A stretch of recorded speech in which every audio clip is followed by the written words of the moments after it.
very honored, not only with the Heritage Foundation, but with every single citizen of this country that has welcomed us and has honored the immense struggle that the Venezuelan people has fought for so long. And finally, we can say that we are, yes, the threshold of freedom.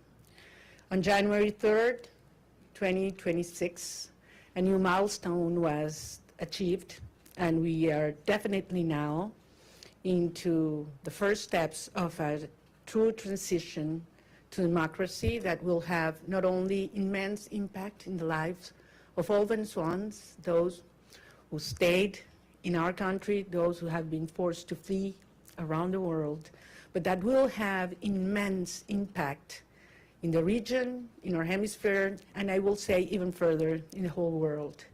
Because what we have proven is that a people determined to be free, even without resources, without money, without the free press supporting, even facing the most cruel tyranny, can prevail, because the force of conviction and the force of love is the strongest of all. I am very proud to be part of this generation of Venezuelans. Most of them have never known what it means to live in freedom or what it means to be part of democratic society, but they have risked their lives, their loved ones, everything they have, because they share that dream to live in a free country. It's all about human dignity. It's all about justice. It's all about love. And it's love for our children, love for our country, and love for freedom that has brought us here. Now we face a very complex and delicate process, and as Venezuelans, we are absolutely grateful to President Trump, his team, his administration, and the people of the United States, because it took a lot of courage to do what he did. And he did it, yes, on behalf of the American people, but also because he cares for the people of Venezuela. And he told me that yesterday. And I think that was the most important message I can bring back to my country. Tell the Venezuelan people that the American people and the President of the United States truly cares for the life, the well-being, and the future.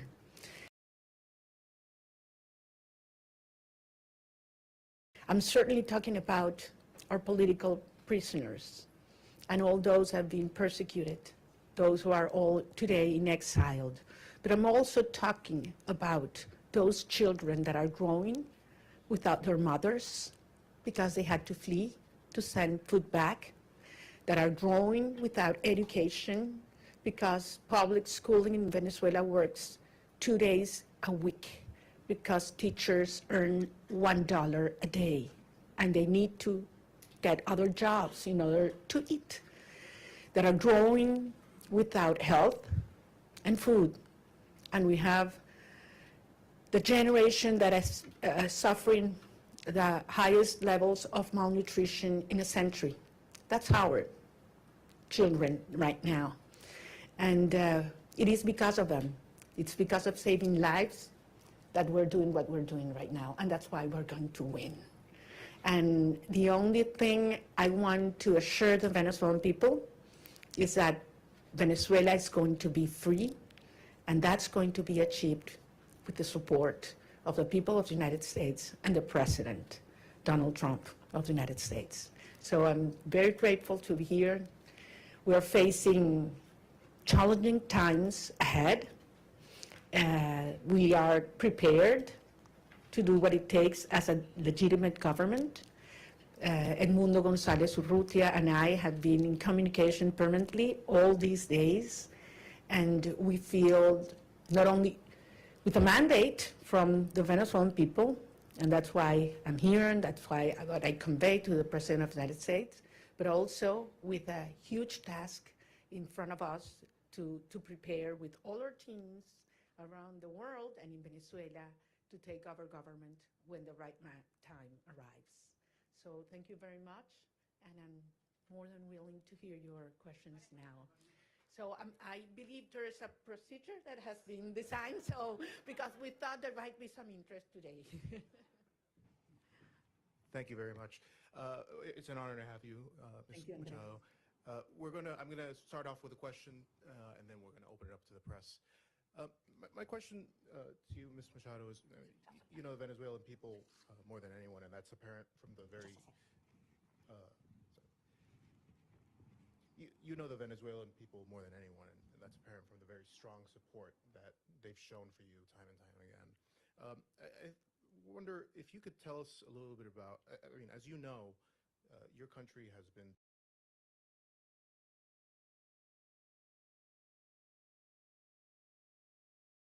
destroyed by socialism, Cuba, Russia, and Iran looting.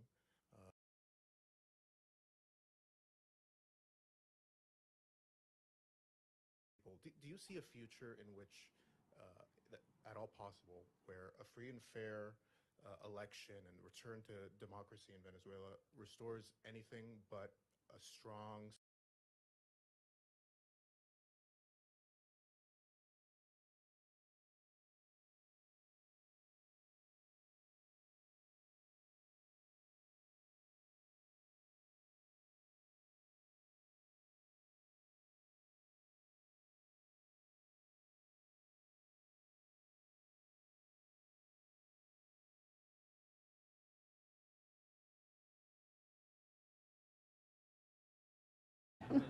So comfortable sitting down.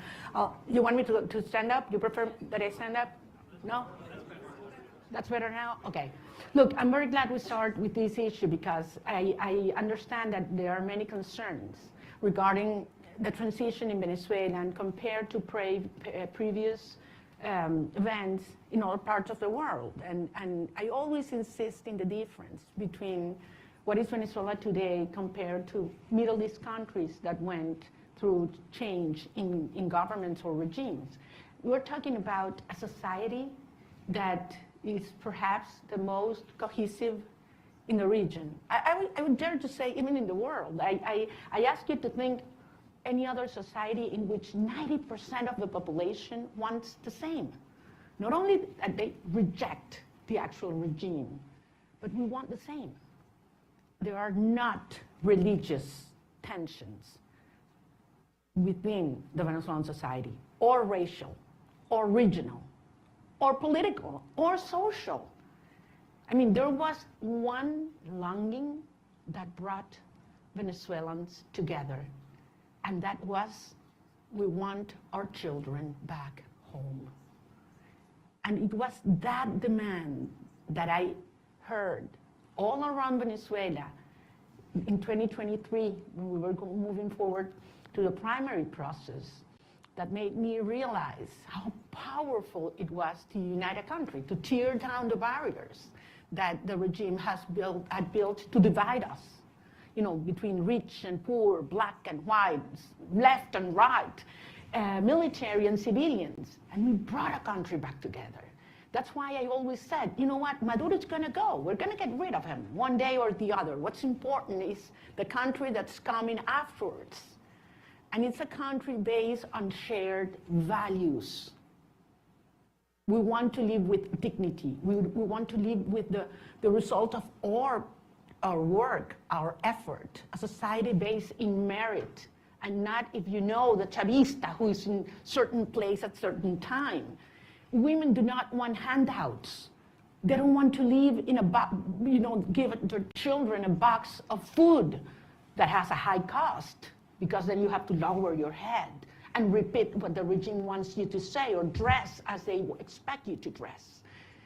They want to live with their job well done. That's dignity. And that's what Venezuela deserves and wants today. And that's what we represent. So, of course, the result of this hard process will be a society based on these values. A society that is profoundly pro-America.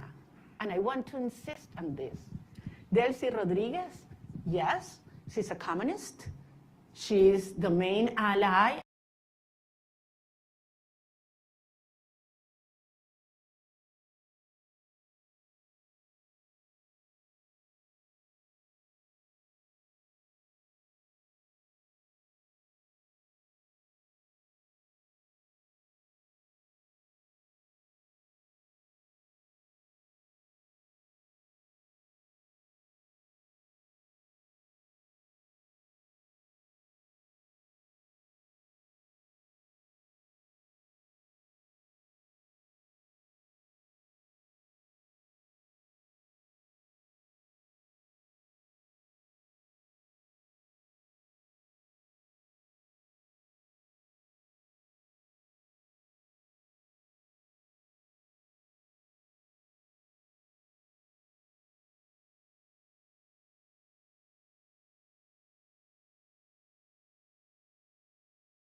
El Premio Nobel de la Paz al presidente Trump en su encuentro ayer.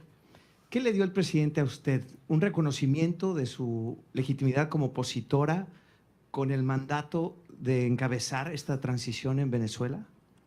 Gracias, Julio. Yo no vine a buscar nada para mí. Vengo aquí en representación del pueblo de Venezuela que eligió a Edmundo González Urrutia como presidente electo. ¿Perdón? ¿A que lo baje? Los teléfonos, ok. Entonces, repito, yo vine en representación del pueblo de Venezuela, que nos dio un mandato. Primero, el 22 de octubre del 2023. Ay, no. Ya va. Chicos, un minuto. Vamos a ¿se escucha bien o no? Vamos a cambiarlo.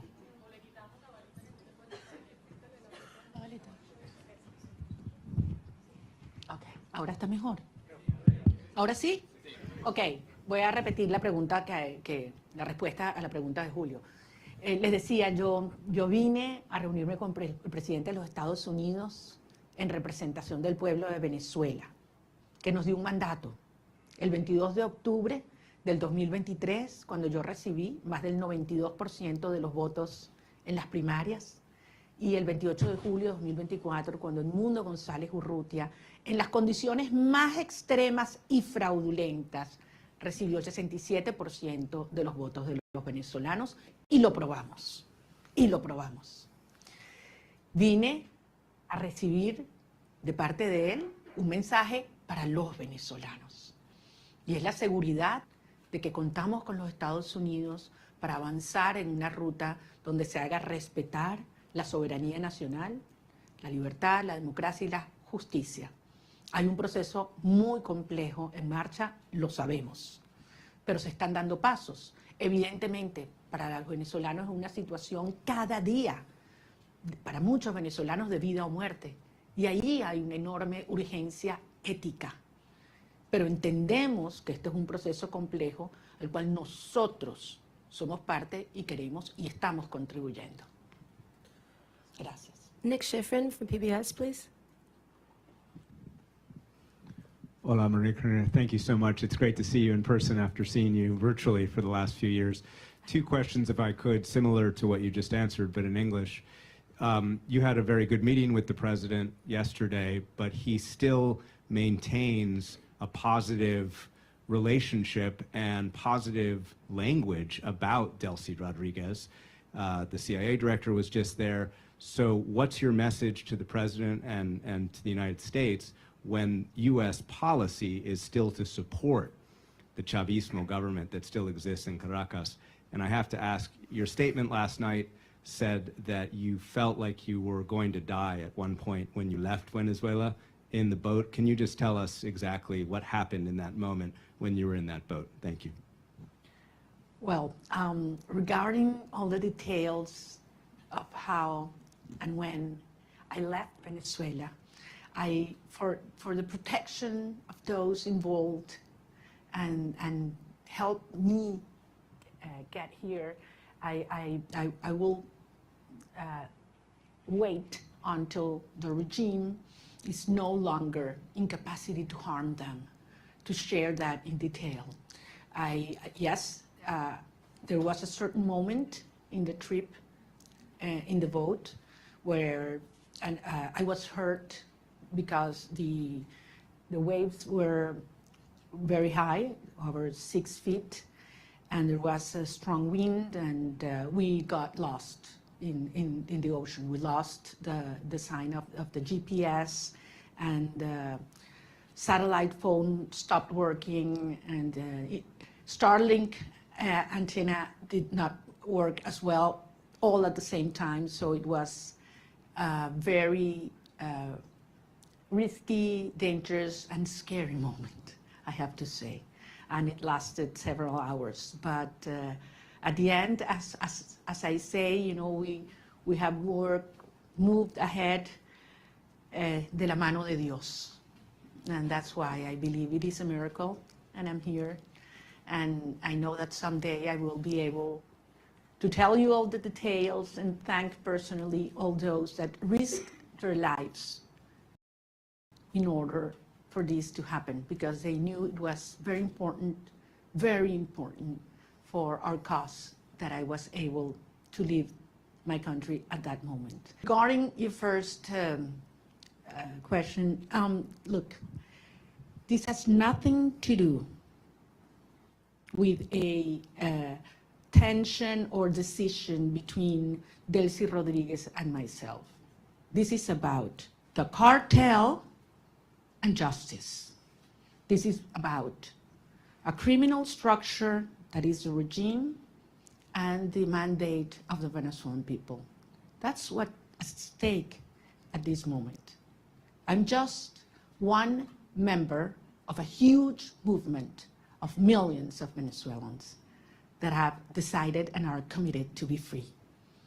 And I have no doubt that President Trump, his administration, and the people of the United States support democracy, justice, freedom, and the mandate of the people of Venezuela. I have absolutely no doubt, not only because it's in the well-being of Venezuelan people, but as I say, because it's crucial for the American people. The United States today is a safer nation after January 3rd. And once the regime is out and the transition is accomplished, the United States will not only be a safer nation, but one that will have more prosperity and strength in our hemisphere.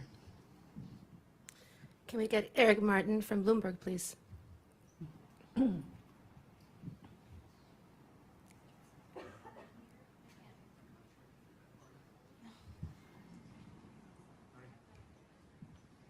I see.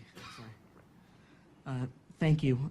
Maria Corina, would like to ask you about the timeline for democratic transition within Venezuela, because obviously the Constitution calls for within 30 days a new election. You've already been recognized by a number of countries, including the US in 2024, Edmundo Gonzalez as having won that election, and accusations that the election was stolen by the Maduro regime. As you've mentioned, you overwhelmingly won the primary in 2023. Do you have an expectation, is your expectation that the next step in this process would be a new election in Venezuela? Do you expect that to happen in 2026? Or what does the roadmap look like from getting from today's government by Delcy Rodriguez, the government de facto that is in control, to a democratically elected government? Thank you. Thank you. Thank you, Eric. Well, if the Venezuelan Constitution were respected, we wouldn't have 1,000 political prisoners. We wouldn't have 9 million people, fleeing and living around the country. We wouldn't have our president-elect exiled in Madrid. I mean, he would have taken power on January 9, 2024. So 2025, sorry. So we realize that there's no rule of law in Venezuela. I don't know actually if you're aware, Venezuela is currently in the last place globally in terms of rule of law. out of 142 countries that have been evaluated by the World Justice Project, Venezuela is in place 142. So much for the Constitution. At the end, it is a matter of strength, and that was what made this process, started on January 3rd, happened. I mean, that was the main difference. They realized, the regime realized that they are facing the strength of the people organized, but mostly, in this last phase, the strength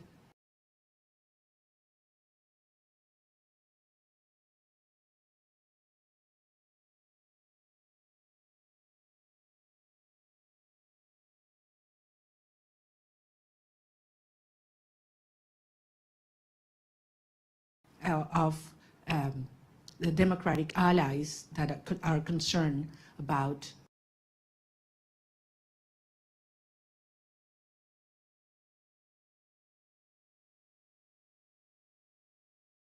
the structure of the regime, of the criminal regime in Venezuela. So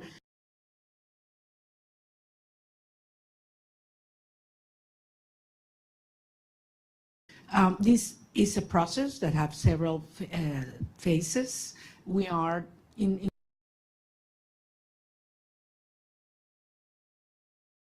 one that it's complex, as I said, in which the regime is forced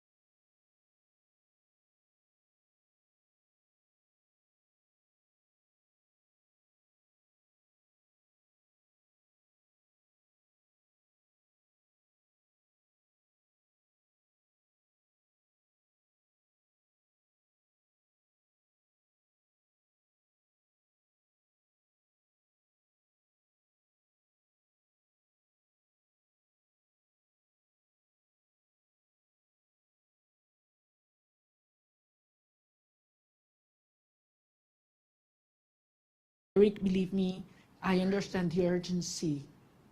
I have been speaking with the families, not only of those that have been freed or liberated these last hours, but especially with those that have not, and that they don't know where they have simply disappeared. I'm talking about hundreds of people. Actually, we found out last hours that there were more political prisoners than we thought, because many families had been scared just even to denounce that their loved ones had been in prison or disappeared by the regime. So some of those that have been liberated were not even registered by us. So, and this is still in place. I mean, there is a criminal structure of terror, not only on the civilians freely. I have to remember that in the last election, presidential election, where freely, I have to remember that in the last election, presidential election, where our president-elect Edmundo González won, nearly 40%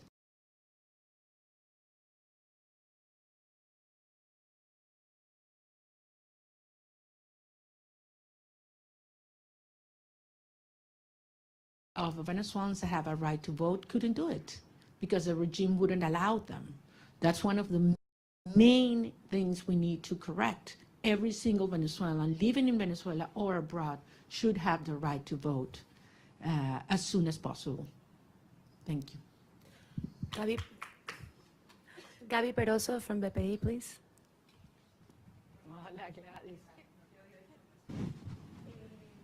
I'm sorry. Gracias.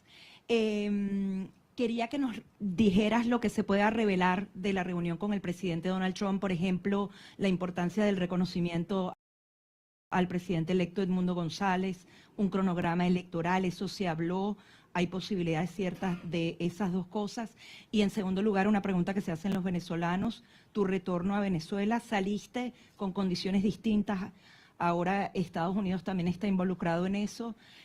También se habló de eso con el presidente Donald Trump, la conveniencia que vuelvas o no, y para poner lapsos a Carnaval, Semana Santa, ¿cómo lo podemos medir? Porque los venezolanos se lo preguntan. Gracias. Gracias, Gladys. Como lo dije antes en inglés, para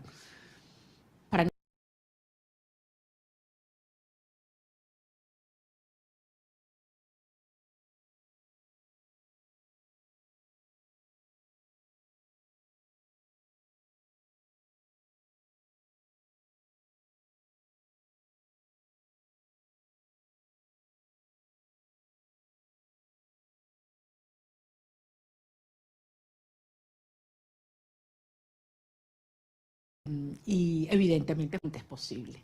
Y evidentemente fue un tema que discutimos y todo lo que ello implica. Pero no soy solo yo, son millones de venezolanos, otros compañeros, líderes políticos de otros partidos que también quieren hacerlo. Incluso ayer algunos senadores hablaban de ir a Venezuela, lo dijeron públicamente y lo declararon. Y bueno, quizás hasta podemos ir juntos. Es decir, yo creo que hay mucha gente en el mundo preparándose para ir a Venezuela, porque sabemos que este es un proceso irreversible.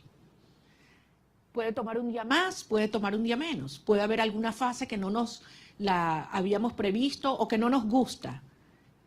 Eso es verdad, es un proceso tremendamente complejo, desmontando una estructura que tiene 27 años en el poder, destruyendo todo, aliados con los rusos, con el régimen iraní, entregando nuestras riquezas a China, ofreciendo el territorio venezolano para que opere Hezbollah, Hamas, los carteles de la droga, la guerrilla colombiana. Todo ha entrado, persiguiendo a la sociedad, acabando con nuestras instituciones. Y no pudieron. Tenido toda la plata del mundo. Por aquí tenía yo la cifra de lo que fue, lo que le ha entregado el régimen chavista desde el 99 hasta este año en petróleo venezolano regalado a Cuba. Estamos hablando cerca de 5 billones de barriles de petróleo. Es una cifra monumental, regalada. Entonces a mí no me vengan a decir que quién se está agarrando el petróleo en Venezuela en este momento. O sea, han saqueado Venezuela. Y aún así el país está de pie, decidido, unido, y pueden tener la seguridad que nosotros vamos a convertir a Venezuela, ahora sí, en el milagro latinoamericano.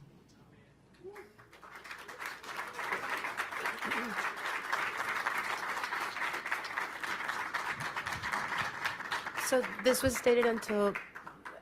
supposed to last until noon. It is now noon, but if everyone's game to stay, we stay. Paolo Mastrolli from La Repubblica, please. ¿Dónde está? No veo. Allá. Ahí. Paolo, está el... Thank you very much for doing this. You met in Rome with Pope Leo. Can you talk about what you discussed with him, if the Holy See is willing and able to help you in this transition?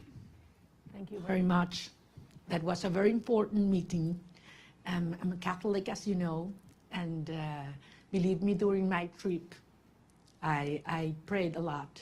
So I was able not only to talk to him, but to present to him some of the rosaries that I had brought with me during the trip.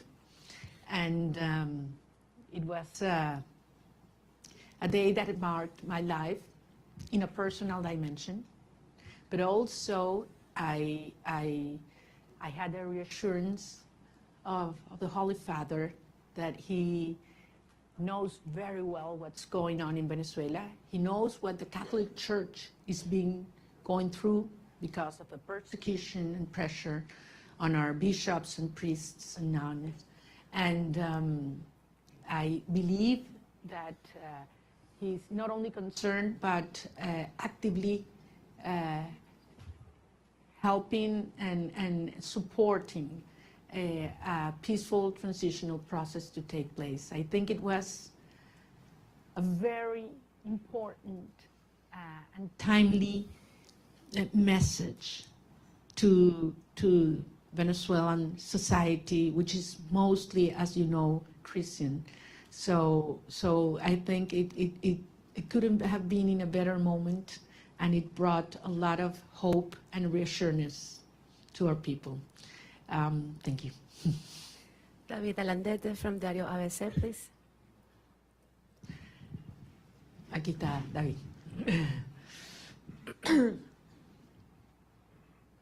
Tú no me vas a hacer preguntas porque tú sabes más que yo. No, no me digas eso. Yo me entero de todos los detalles de mis reuniones por ti, entonces. Okay. Sorry about that. No, te pregunto en español. Dale, David. Ok, muchas gracias. Quería hacerte dos preguntas y muchísimas gracias por hacer esto. Es genial poder vernos, que no sea virtualmente.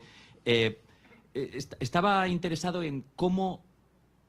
Se ha escrito mucho, se ha dicho mucho sobre cómo fue la visita, los términos. Sin revelar nada interno, ¿cómo te sentiste tratada y recibida? Porque creo que ese ha sido un punto muy importante en la cobertura de la visita. Y el segundo, ¿qué le dirías a la comunidad internacional después de haber sido recibida en la Casa Blanca? Me refiero a la Unión Europea, a otros países que han estado antes en mediación, pero no lo están ahora después de la operación del 3 de enero. Gracias. Muchísimas gracias, David. En primer lugar, nuevamente lo voy a repetir. Yo no estaba allí como un individuo, yo estoy allí en representación del pueblo de Venezuela. Nosotros representamos al pueblo de Venezuela. Ganamos apabullantemente, no una, 2 elecciones. Y el mundo entero lo sabe. Estamos allí en representación de un pueblo que ha dado su vida para vivir en libertad. Y que no vamos a descansar hasta lograrlo. O sea, Venezuela va a ser libre, que nadie lo dude. Y esto va a ocurrir gracias al apoyo que hemos recibido del presidente Donald Trump. Y así lo digo con todas sus letras, y así lo dije ayer en el Senado, en frente de senadores de ambos partidos a quienes les agradezco profundamente su presencia, porque si hay algo que ha unido al pueblo de los Estados Unidos es la causa por la libertad de Venezuela. Y así queremos que siga siendo, porque el pueblo de los Estados Unidos entiende cómo la libertad de Venezuela afecta a todo el hemisferio. Indiscutiblemente para los venezolanos es un tema existencial, pero es un tema prioritario. Yo sentí un enorme respeto hacia el pueblo de Venezuela ayer, cuando entramos a la oficina oval. Y no sé cuánto iba a durar la reunión, pero la verdad es que sentí que pasaba el tiempo, podíamos conversar de todos los temas con absoluta honestidad, crudeza. Bueno, ustedes me conocen como yo soy, yo digo lo que siento, lo que pienso y con mucho respeto, sin lugar a dudas, estoy nada más y nada menos que en la oficina del presidente de los Estados Unidos, frente al presidente de los Estados Unidos, pero consciente de la responsabilidad de este momento único. Y salí de allí y se lo decía anoche en una entrevista que grabé con Rachel Campos, le decía, me impactó la preocupación que él me transmitía sobre la situación de los venezolanos hoy.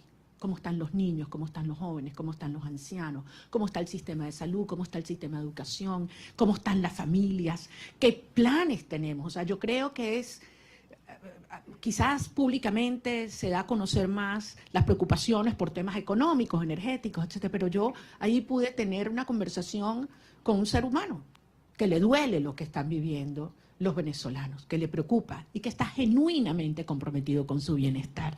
Por eso yo salí realmente convencida de que lo que necesitamos para sumar a toda la fuerza y la organización adentro en un genuino liderazgo global está en la Casa Blanca, y creo que servirá de ejemplo para aquellos líderes globales o mundiales que no han tenido la determinación de llamar las cosas por su nombre, porque todos lo saben. A estas alturas no hay excusas. Están los informes de Naciones Unidas y el Fact-Finding Mission, donde se demuestran los crímenes de lesa humanidad que ha cometido Nicolás Maduro, Delcy Rodríguez, Diosdado Cabello, Vladimir Padrino López. Eso está allí, con nombre y apellido, testimonios desgarradores. Entonces no hay excusa para ignorar el terrorismo de Estado como ha calificado la Comisión Interamericana de Derechos Humanos.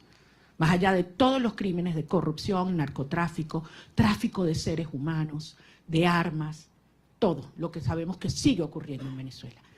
Es que yo salí emocionada y con una gran responsabilidad, desde luego, para los tiempos por venir. Maxine Wallace, Washington Post, please.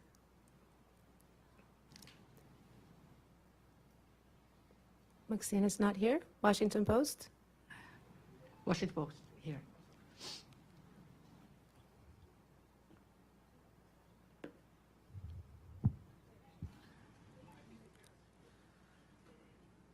No Washington Post, okay. Then let's go with Carla Angola, please. She's right next to you. Thank you.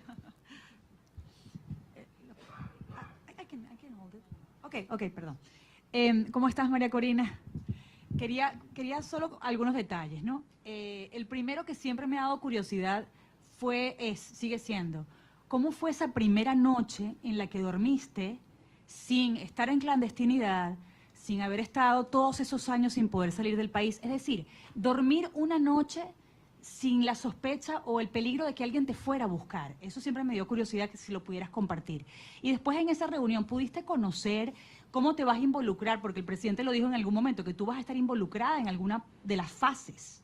¿Pudiste descubrirlo en esa reunión? ¿Nos puedes dar alguna seña de cómo vas a estar involucrada y en qué fase? Y tercero, si pudieras decirnos si tú crees que Delcy Rodríguez, con ese perfil de miembro del cartel, de criminal de lesa humanidad, pudiera tener las credenciales para ser una candidata a la presidencia, si es que ella va a tener permitido eso con todo ese prontuario, si ella de verdad crees que debería o va a poder participar en esa futura elección justa y libre de la que estás hablando.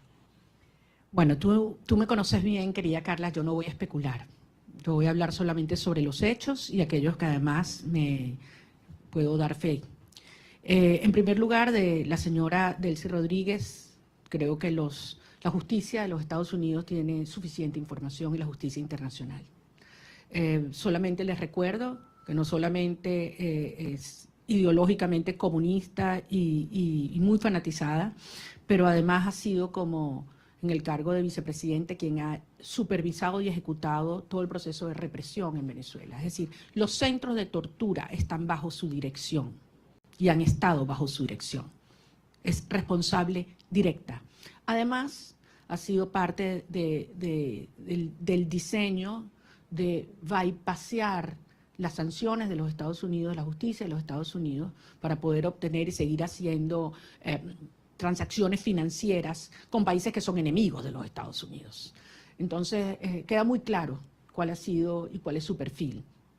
Con relación al rol que vamos a tener el gobierno electo en estos próximos pasos, es algo que no hay que descubrir, es algo que hay que construir. Y ayer dimos un paso y evidentemente es algo que está en diseño, en construcción, y veremos día a día cómo va ocurriendo. Como yo se los decía siempre a los venezolanos, it's one day at a time. Ya estamos en una fase que es 1 hour at a time. Y como son las cosas en Venezuela, ya ustedes saben cuál va a ser lo próximo, ¿no? Entonces aquí nadie se aburre en materia de las dinámicas en Venezuela, porque están pasando muchas cosas. Y muchas veces, y yo sé que tú lo dijiste una vez, creo que David también, que cuando yo estoy más callada es cuando más duro estamos trabajando. Entonces sí les pido en ese sentido, y yo sé que los venezolanos tienen profunda confianza. Miren a dónde hemos llegado.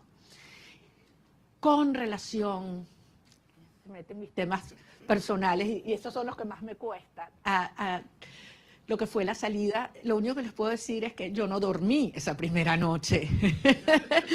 Yo primero tenía 16 meses en los cuales cada ruido que ocurría, sonaba algo, inmediatamente me despertaba. O sea, tenía 16. Y esa sensación de que puedes dormir en paz, segura, de que un ruido no implica una amenaza, es algo que toma un tiempo procesarlo. Yo me levanto algunas veces y no estoy sola. Abro los ojos y puedo abrir la ventana, ¿no? Son cosas que quizás para muchas personas son take for granted, ¿no? hay que vivir esto para valorar la libertad. Y la verdad es que si hay algo que yo tengo que hacer es darle las gracias y pedirle perdón a mi familia, porque hay que ver lo que esta experiencia les ha traído, ¿no? A todos, a las familias de todos los que estamos involucrados en esta causa, ¿no? No es solo la mía. Yo hablaba ayer con la madre de un muchacho que liberaron y la verdad es que es admirable. Y cuando he hablado con cada uno de los presos liberados, es tanta la admiración, porque los que te dicen es, lo volvería a hacer, María Corina. Antes de saludarme, lo primero que me dicen, quiero que sepas, lo volvería a hacer. Y después, te adoro, te quiero, no sé cuánto me muero por verte. Pero lo primero es, quiero que sepas, lo volvería a hacer. Yes. Can we get Vera from the Wall Street Journal, please? Vera's not here. Wall Street Journal. Okay, then we go with Ilia Calderón from Univision.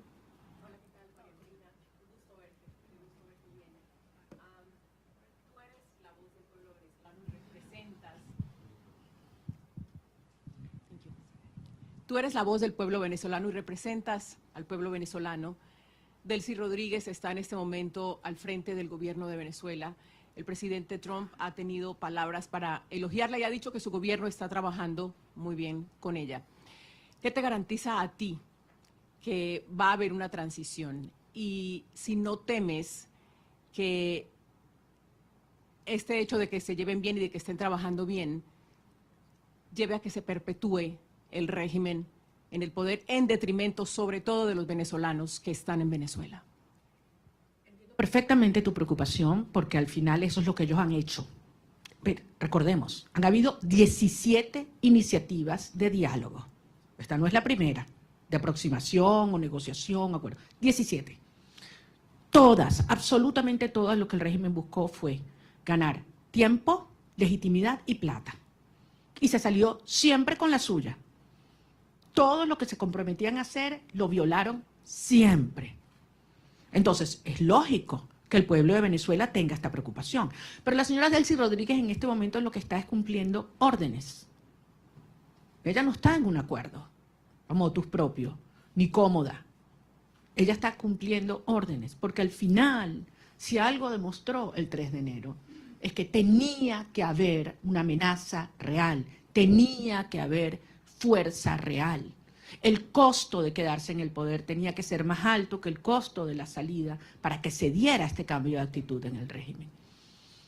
Y los venezolanos hicimos todo lo que nos correspondía en términos de la organización, la movilización, la victoria electoral. Pero hacía falta el respaldo decidido de los Estados Unidos y finalmente llegó de la mano del presidente Trump. Entonces, esto es otra fase. Ahora bien, se tiene hoy un sector que está cumpliendo en el desmantelamiento del otro sector del régimen. Eso existe. Y desde luego se tiene la fuerza real y la amenaza del gobierno de los Estados Unidos. ¿Qué falta aquí? ¿Qué falta aquí en este análisis? La gente, el pueblo de Venezuela. Y eso es lo que nosotros representamos. La legitimidad y la garantía de una transición ordenada que tiene que tener el respaldo del pueblo de Venezuela. Cuando tú tienes un pueblo unido, no hay manera de ignorarlo. Y yo sé que ese no es el objetivo del presidente Trump o del secretario Rubio, todo lo contrario. Es acompañar y apoyar al pueblo de Venezuela en su derecho de ejercer la soberanía popular. Ahora estamos en una fase compleja que aspiramos poder cumplirla de la manera ordenada, controlada y más rápida posible. Yo no voy a adelantarme a poner fechas y a poner calendarios porque sería una irresponsabilidad. El 2 de enero, ¿quién habría pensado que estábamos tan cerca de iniciar esta fase? Y nos dijeron que era imposible, by the way. Nos dijeron que era imposible que ocurriera lo que ocurrió. Y hoy Nicolás Maduro está enfrentando la justicia internacional. Dime tú la magnitud del paso que hemos dado. ¿Estamos listos? Obviamente no. pero fueron 27 años para montar esta estructura. Y estamos avanzando con paso muy firme. Y yo sé que esto se terminará acelerando y canalizando, porque finalmente los vectores están todos alineados. Falta, sí, como decía David, que algunos otros países alrededor del mundo, con firmeza y valentía, reconozcan que se está haciendo lo correcto y que lo acompañen. Yo creo que en este momento no es posible, porque depende de múltiples variables, pero nuevamente, trabajando duro para garantizar que podamos regresar a Venezuela con Edmundo González Urrutia también. Benjamín Álvarez, de Deutsche Welle. ¿Dónde está Deutsche Welle?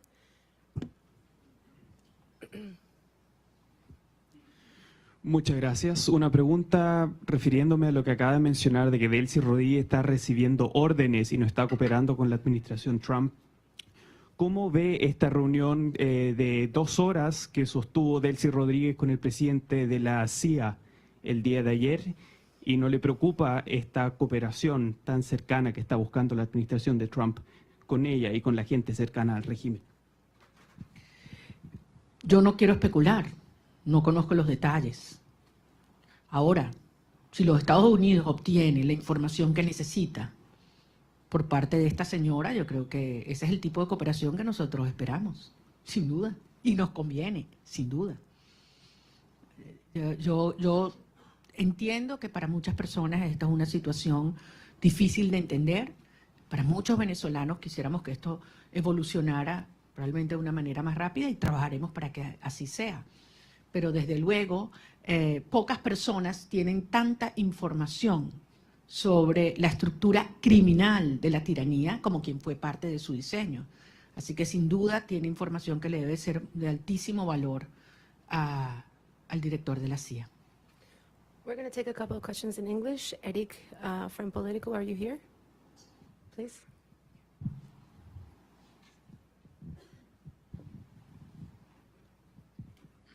Thank you so much, María Corina. It's good to see you in person, as others have said.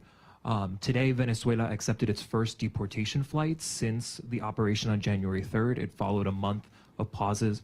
There's been some worry that Rodriguez could use migration cooperation with the United States as a way to defray pressure to go towards elections or to dismantle criminal networks in the country. Do you share those concerns that she could use an issue that is very central to this administration's foreign policy? Thank you very much. We all know how this regime weaponized migration against several countries, not only the United States. And migration in Venezuela was designed by the regime. Wasn't, just spontaneously happened. It was designed by them. And certainly they've tried to use our people as that trade bargain, in trade which is very, very painful.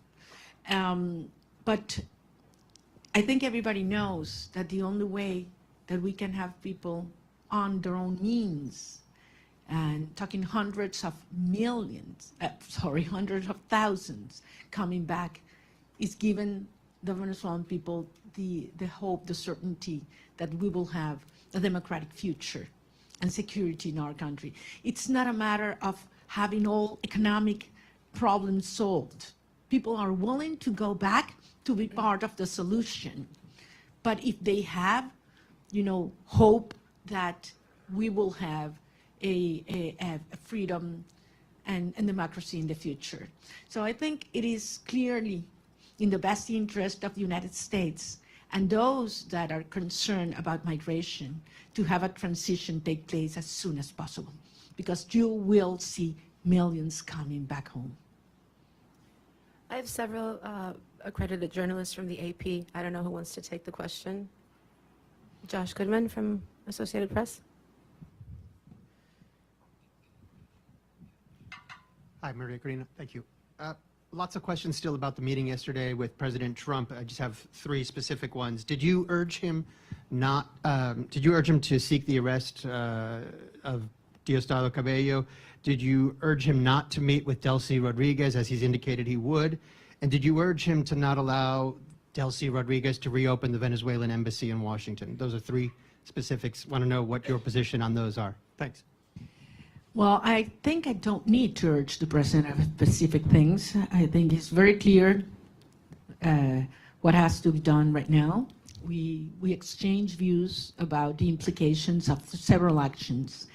And I just want to tell you that I was very impressed of the degree of information he has, how closely he follows the situation in Venezuela, and how much he's concerned about the well-being of our people. Certainly, we did talk about the political prisoners and their families, and the importance to stop repression from the root in Venezuela right now, because you cannot talk of a transition, even in its first steps, if there's still repression in our nation. The Daily Signal.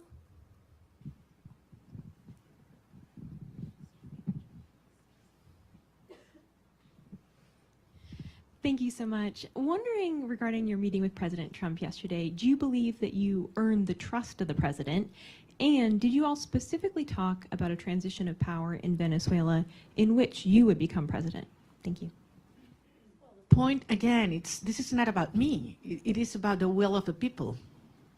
And we certainly talk about how popular sovereignty has been expressed in Venezuela, and absolutely terrible conditions in which we did, and how the regime stole that result. And I think he can certainly relate to that. So I believe that the point here is Venezuela has decided as a nation to be united first, to unite back again, and to fight for a right to be free.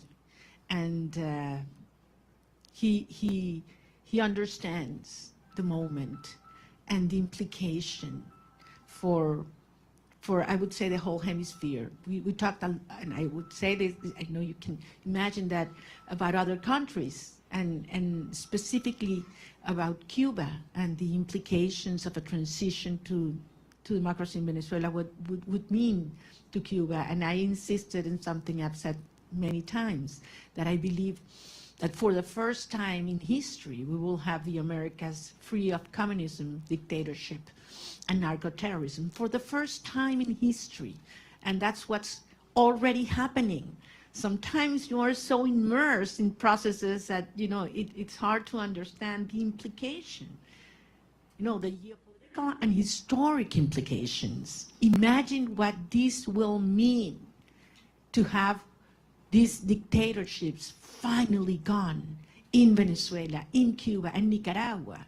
I mean, this is equivalent to the fall of the Berlin Wall in the Americas. So this is huge from a historic perspective, and this is happening as we speak. Torao Kono, NHK, Japan. No? Japan media? Okay, can we get Mr. Rosen from Newsmax? Also not here, okay. Jesus La Patilla, please.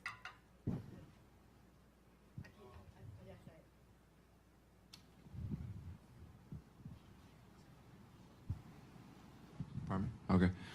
I was wondering if President Trump he's aware of how many political prisoners have been released so far. I mean, it's less than 10%. And I was wondering if he's aware of that, and if he's told you some strategies that he will do to enforce, to make them release in the next months or weeks or something. Certainly aware. President Trump is certainly aware of what's happening with the political prisoners, how they are not being complying as they were expected, and committed to see that happen. I have no doubt. Well, what specifically he plans to do, we didn't get involved into that, but I trust his word that that's something it will take place. And as you know, Jesus, and we've talked about this is one of certainly my top priorities right now, certainly. We do have another media outlet from Japan. If you're in the room, please raise your hand. No? Okay. AFP, Agence France Presse. Over there.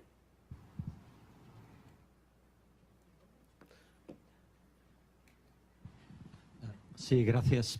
Gracias por la rueda de prensa. Señora Machado, quisiera saber, usted dice que es un proceso complejo. ¿Cuál es la primera prioridad? Ahora que salga de Washington, ¿qué es lo primero que quiere negociar o ver de parte del gobierno de Estados Unidos? Mi prioridad, a título personal o para los Estados Unidos.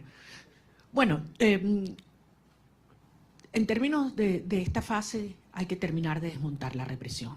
Insisto, no es solamente que una persona pueda salir de la cárcel, es que sea libre y que se detenga la puerta, lo que se llama la puerta giratoria en Venezuela. Te sueltan 5 personas y te detienen 10 el mismo día. Y eso está pasando hoy. Esto sigue ocurriendo hoy. Y entre otras cosas, les recuerdo que la estructura del poder en Venezuela no es monolítica y no es jerárquica, es heterárquica. Por eso la propia señora Delcy Rodríguez no tiene control. Cuando dicen que controla las Fuerzas Armadas, no controla las Fuerzas Armadas. Ella lo que controla es la estructura represiva que tiene anulada las Fuerzas Armadas, que en este momento es el DGCIM y también la Casa Militar, en la cual también tiene gran control Diosdado Cabello, con enormes tensiones en el alto mando militar. Las Fuerzas Armadas, en más del 80%, están con nosotros. Si no, no hubiéramos obtenido las actas el 28 de julio. Y eso es algo que el régimen lo sabe. Nicolás Maduro estaba protegido ¿por quiénes? ¿Venezolanos? No. No confía en los venezolanos. Él sabe que las Fuerzas Armadas repudian este sistema tanto como el resto de los ciudadanos de nuestro país. Pero las Fuerzas Armadas están amarradas, neutralizadas, aterrorizadas por la estructura represiva del DGCIM. Y esa es la estructura criminal que hay que terminar de desmontar. Una vez que eliminamos el factor represión en Venezuela, ¿cuánto dura el régimen? ¿Cuánto dura el régimen? Es lo único que les queda, es el terror. Es lo único que les queda, es el terror. Entonces, estamos en esa fase, esa es la prioridad. Y veremos entonces cómo avanzaremos en la reinstitucionalización del país hasta llegar a un proceso de legitimación de todas las autoridades democráticas. Pero les digo, al final hay algunas cosas que Delcy Rodríguez podrá entregar, obligada por la fuerza, porque le tiene terror al presidente Trump, ahí no hay ninguna duda. Pero hay cosas que jamás podrá Delcy Rodríguez, ni ninguna de los miembros de la estructura criminal proveer. Confianza, Estado de Derecho, reencuentro, participación y apoyo ciudadano. Jamás, jamás. Por lo tanto, esto no es sostenible y ella lo sabe. Y por eso vamos avanzando en una fase delicada, un día a la vez, pero con una sola misión, con un solo propósito, y es lograr la verdadera instauración de la democracia y la libertad en Venezuela para que puedan regresar nuestros hijos y todos los venezolanos a casa. Muchísimas gracias. One last question for Mr. Bernalete. Martín, Noticias, please.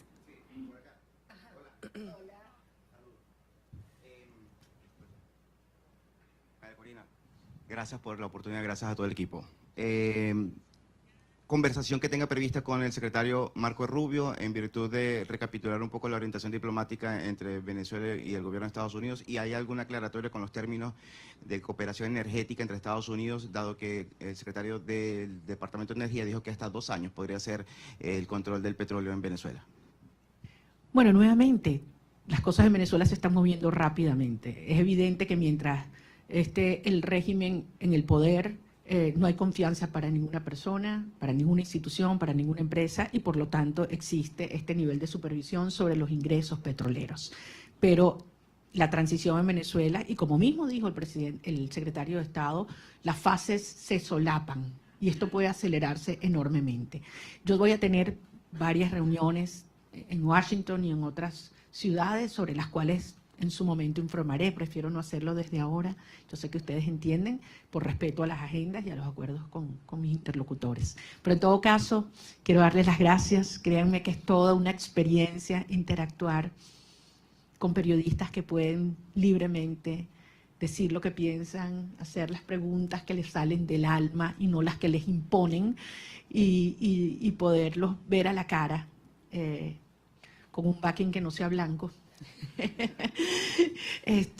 Y con el orgullo de decirles que lo que viene es enorme y que así como Venezuela hace 200 años fue el foco de la lucha por la libertad y la liberación de nuestra región, una vez más el futuro de la región de América Latina se está luchando en el suelo venezolano y yo voy a regresar lo antes posible. Espero que muchos de ustedes puedan hacerlo conmigo también. Muchas gracias. Gracias.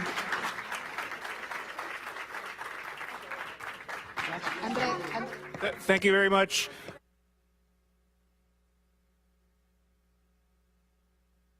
To file out, and then we'll all orderly come out the back. But thank you very much. Let's welcome or thank Ms. Machado for her time. One second. Muchas gracias. Gracias, Andrés. Gracias.